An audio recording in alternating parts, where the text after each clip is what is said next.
Bonjour à tous, j'aimerais vous encourager aujourd'hui en vous rappelant que Dieu guérit encore.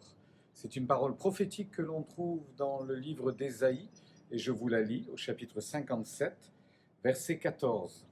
Frayez la route, oui, frayez-la, ouvrez la voie, enlevez tout obstacle du chemin de mon peuple, car voici ce que dit le Dieu très élevé, qui demeure éternellement, qui s'appelle le Saint. J'habite dans un lieu haut et saint, mais je demeure aussi avec l'homme accablé à l'esprit abattu, pour ranimer la vie de qui a l'esprit abattu et vivifier le cœur des hommes accablés. Avoir un cœur contrit, humilié, repentant n'est pas une mauvaise chose, parce que ceci nous ouvre la voie pour être exaucé et entendu de Dieu, bien évidemment. À celui qui est orgueilleux, à celui qui ferme son cœur, Dieu résiste.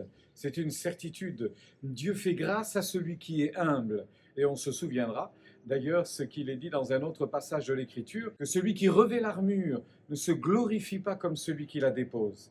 Alors avec beaucoup de joie, mais aussi beaucoup d'humilité, avec beaucoup de sincérité, on peut lever les regards vers le ciel.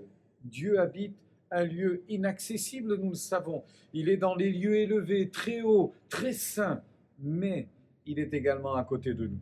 Alors soyez encouragés aujourd'hui.